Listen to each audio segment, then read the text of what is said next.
আজকে আমি এটাই বলতে চাইছি, আমার অনেক ভাইরা এসেছেন দূর দূরান্ত থেকে, আপনারা আলোচনা শুনেছেন, আরো শুনবেন ইনশাআল্লাহ। প্রথম কথা হলো, আসুন আমরা আল্লাহর পথের পথিক হই, আমরা আল্লাহর রহমতের দিকে, মাগফিরাতের দিকে ধাবিত হব। রাজি আছি ইনশাআল্লাহ সকলে? রাজি আছি ইনশাআল্লাহ সকলে? আমরা সকলে মুত্তাকি হব। পারবো না হতে? পারবো না হতে? পারবো না হতে? আর মুত্তাকি হলেই আল্লাহ তাআলা আমাদের জন্য জান্নাত প্রস্তুত করে রেখেছেন। সুবহানাল্লাহ বলেন। নতুন করে বানাতে হবে না, ও জান্নাত প্রস্তুত আছে। আপনি মুত্তাকি হলেই আপনার জন্য বরাদ্দ হয়ে যাবে। সুবহানাল্লাহ হবে।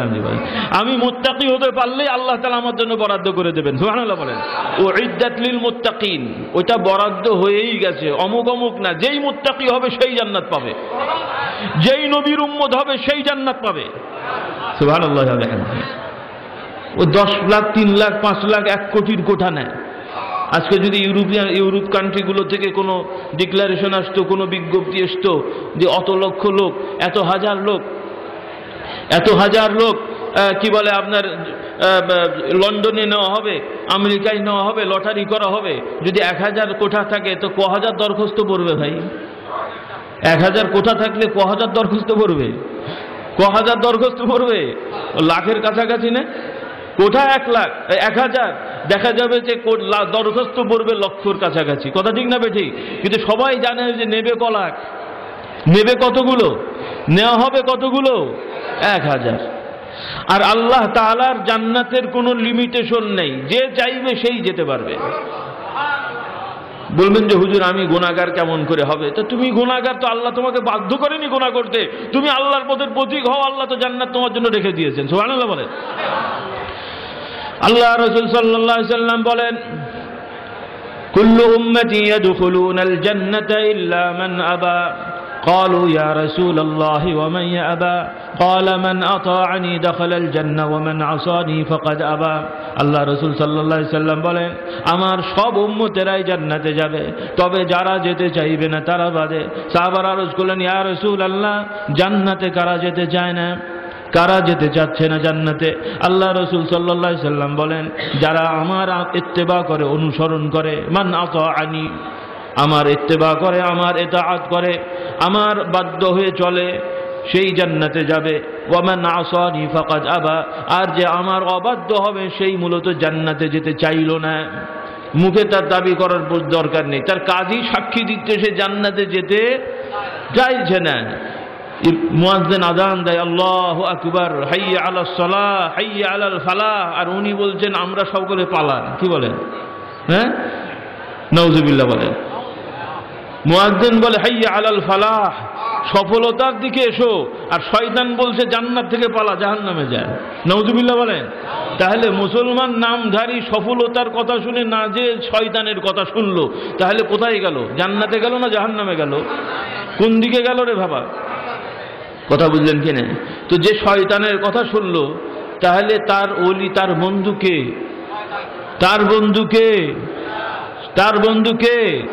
তো ওই রকম যারা বেনামাজি, আল্লাহ নবী বলছেন নামাজ পড়, আর তারা বলছেন যে নামাজ না পড়লেও আল্লাহর ওলি হওয়া যায়। হ্যাঁ, ওলি হওয়া যায়, বেনামাজিও ওলি, তবে সেটা হলো শয়তানের ওলি। কার ওলি? বেরোজগারও ওলি। ওই রকম কিছু ওলি আমাদের দেশে আছে, তাদের আবার কবর টবর হয়, মানত করলেও কিছু আদায় হয়। এই জন্য লোকে বলে যে না, তারা তো ভালো মানুষই হবে, না হলে এরকম হলো কেন? আচ্ছা, তাহলে হিন্দুদের তো মানত করলে অনেক কিছু হয়, লক্ষ লক্ষ কোটি কোটি হিন্দুরা তাদের মন্দিরে, এরপরে গয়া কাশীতে যে মানত করে, নানান ধরনের রোগ ব্যাধির জন্য যায়। তো এই কোটি কোটি হিন্দুদের তাদের মনোবাসনা পূরণ হয় না ভাই? না হলে কি আর যেত নাকি? তো বন্ধ হয়ে যেত। 1 বছর, 2 বছর, 5 বছর সকলে যখন জানতো কিছু হয় না, ও অটোমেটিক ক্লোজ হয়ে যেত। কথা ঠিক না ঠিক? তাহলে 10 জন যায়, 5 জনের হয়, ওই 5 জন বলে আমি গেছিলাম, আমার হয়েছিল। আর একজনের হয়নি, বলে তোর নিয়ত ঠিক হয়নি, এই জন্য তোরটা হয়নি। কথা বুঝবেন না বোঝেন নাই? নাউজুবিল্লাহ বলেন। তো এই জন্য কি আপনারাও গয়া কাশীতে যাবেন মনে হয়? অবশ্য বর্ডারটা খোলা থাকলে দেখা যেত। বর্ডারটা খোলা থাকলে আমাদের এখানে পাকশির আগন্তুক অনেককেই দেখা যেত যে উনি পাকশিতেও আসেন, গয়া কাশীতেও যান, সেখানেও যান, এখানেও আসেন। নাউজুবিল্লাহ বলেন। কিন্তু বর্ডারটা বন্ধ হয়ে যাওয়াতে আল্লাহ তাআলা বিশেষভাবে অনেকটা আপনাদের মাফ করেছেন। কথা ঠিক না ঠিক? তবে হ্যাঁ, তাও শয়তান কম নেয়, গয়া কাশিতে যায় না, কিন্তু তথাপি সে ঈমান রাখতে পারে না, আজমিরে যায়, এখানে যায়, সেখানে যায়, ঈমানটা বরবাদ করে আসে। নাউজুবিল্লাহ বলেন।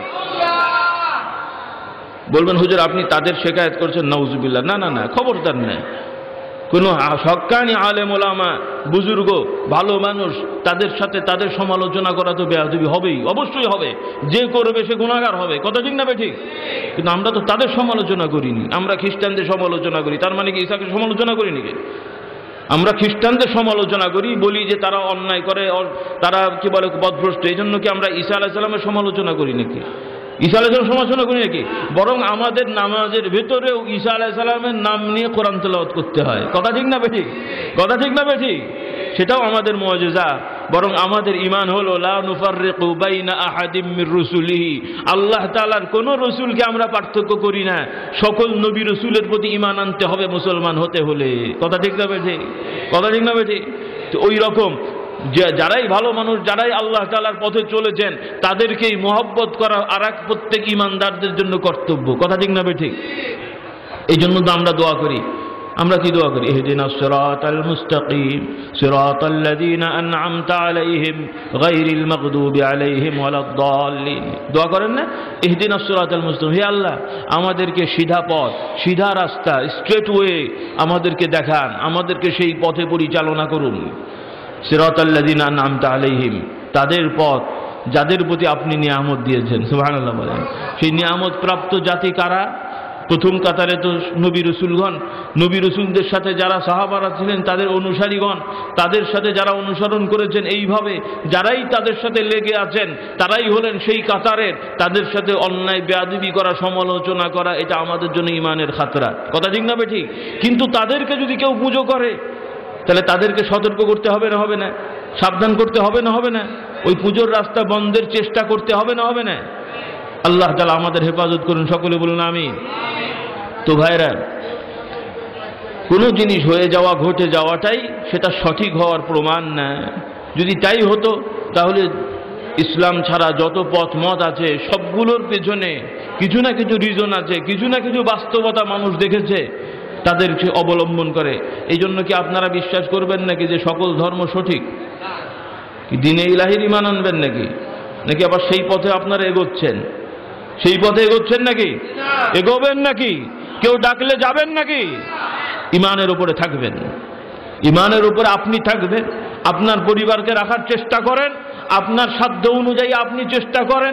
এরপরে কে গোমরা হলো তার জন্য আপনি দায়ী হবেন না। সুবহানাল্লাহ। তবে আমর বিল মারুফ নাহি আনিল মুনকার, আপনার সাধ্য, ওই দায় সারা সাধ্য পালন করলে হবে না। একটা মুরগির গল্প আছে, শুনবেন নাকি? তো সেটাও আমাদের বুঝতে হবে। সে গল্পটা কি জানেন? আমি আগেও বলেছি, আপনারা শুনে দেখবেন, একটু স্মরণ করিয়ে দিই। সে মুরগির গল্প হলো, একজন লোক এরকম রাস্তা দিয়ে হেঁটে যাচ্ছিল গ্রাম অঞ্চলে, দেখলো একটা মুরগি ঘুরে বেড়াচ্ছে। লোকটা চিন্তা হলো যে একটা ফাঁকা জায়গায় মুরগি ঘুরে বেড়াচ্ছে, কুকুর বা শিয়াল দেখলে তো খেয়ে ফেলবে, অসুবিধা নেই, মুরগিটার উপরে নির্যাতন হবে। খুবই দয়ালু মানুষ, এই জন্য তিনি কুকুর শিয়াল থেকে মুরগিটা বাঁচানোর জন্য নিজেই ধরলেন। কথা বুঝলেন না? বুঝলেন? নিজেই ধরে এখন চিন্তা করছেন এখন কি করা যায়, এটাকে নিয়ে বাড়িতে যদি জবাই করি তাহলে তো সরাসরি হারাম হয়ে যাবে, এটা হালাল করার পন্থাটা কি? কথা বুঝলেন না? একটু ভয়ও আছে আবার লোভও আছে, দুটোই আছে। কিছু ভয়ও আছে আবার লোভও আছে, কথা বুঝলেন না? তো চকচকে মুরগি দেখে যে লোভ সামলাতে পারে নাকি আর ফাঁকা জায়গায়? তো যাই হোক, মুরগি এখন ধরে তো আবার কিছুটা বিপদও বোধ করছে যে এখন এটাকে কি করা যায়। তো এরকম আমার মতো এক মৌলবীকে জিজ্ঞেস করলো যে হুজুর এটা কি করা যাবে? বলে যে তুমি এটাকে নিয়ে এলান করো, এলান করে যার মুরগি তাকে দিয়ে দাও। বললো তো তাতে কাজ হলো না, হুজুরের ফতোয়া। বলে হুজুর এলান করব, কিন্তু যদি না পাই তখন কি করব? না পাই তখন কি করব? কথা বুঝলেন কিনা? তো হুজুর বলছেন তুমি সাধ্য অনুযায়ী এলান করো, চেষ্টা করো, আর একান্তই যদি না পাও আর কি করবো, তো এমনি মরে যাবে, জবাই করে খেয়ে ফেলো, তওবা করো, আর কি করবে? মানে হুজুরের যা জ্ঞান ফেকার তাই বলেছে আর কি, কথা বুঝলেন কিনা? তো এখন সে বেচারা ওই রকম গ্রামের রাস্তা দিয়ে হাঁটছে, কিন্তু ওর তো লোভও সামলাতে পারছে না। এখন চিল্লে যদি বলে লোক তো জেনে যাবে কার মুরগি তো নিয়ে যাবে, তাহলে তো আর নিজের হলো না। আবার সরাসরি জবাই করবে, এটাও বা কেমন হয়? তো ফতোয়াটা কমপক্ষে চালু হোক। এই জন্য বেচারা মুরগিটাকে পিছনে নিয়েছে। কোথায়? পিছনে মুরগিটাকে ভালো করে বেঁধেছে এমনভাবে যেন ককটক না করতে পারে, কথা বুঝলেন কিনা।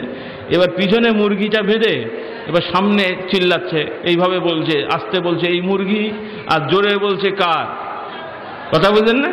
আস্তে বলছে কি এই মুরগি, আর জোরে বলছে কার। এখন যারা শুনছে সবাই শুনছে যে ও চিল্লাচ্ছে কার, কিন্তু কি কার সেটা তো আর শুনতে পাচ্ছে না।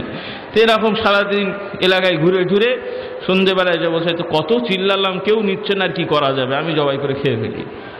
কথা বুঝলেন না বোঝেননি? তাহলে এটা কি ফতোয়া ঠিক হলো ভাই? হক আদায় হলো? হক আদায় হলো? একবার দুবার বললাম ছেলেকে, বললাম বাবা একটু নামাজ পড়িস, একবার দুবার বললাম ছেলেকে, বললাম একটু কোরআন শরীফ পড়িস, একবার দুবার বললাম। একটা মাস্টার রাখলাম, এমন বেতন দিলাম যেন 6 মাস পরে এমনি মাস্টার পালায়। কথা বলছেন না বোঝেননি? এরকম মাস্টার রেখে আমার হক আদায় হয়ে গেল, এরকম কথা বলে আমার হক আদায় হয়ে গেল। বাড়িতে হুজুরদের দাওয়াত নিয়ে এসলাম, ওয়াজ নসিহত করলো, মনে করলাম যে হুজুররা তো বলে গেল, আর আমার বলার দরকারটা কি? কথা ঠিক না বেঠি? এইরকম দেখা যাচ্ছে যে পীর মাশায়েখকে দরবারে এসে বিভিন্ন সংগঠন দল টল করে দেখা গেল নিজে পাগড়িওয়ালা, নিজে জুব্বাওয়ালা, সব ঠিক আছে, নিজের বউর বোরখা ঠিক নেই, নিজের সন্তান MA পাস করেছে, এখনো নাবালক শিশু, এই জন্য নামাজ ধরেনি। কি বলেন ভাই? হ্যাঁ, MA পাস করেছে নাবালক কোচি, এখনো নামাজের বয়স হয়নি। কি বলে? বিয়ে পাস করেছে মেয়ে, এখনো নাবালিকা, এখনো তার বোরখার বয়স হয়নি। বিয়ে শাদী হোক, তারপরে 2-4টার মা হোক, দাদি হোক, তখন নাই মাথায় ঘোমটা দেবে। কি বলেন আপনারা? এই হলো আমাদের ইসলাম। মাথায় কাপড় দিতে হয় কখন? বুড়ি হলে, নাকি বলে? ইসলাম উল্টো ইসলাম হলো না? উল্টো ইসলাম হলো না? হলো না?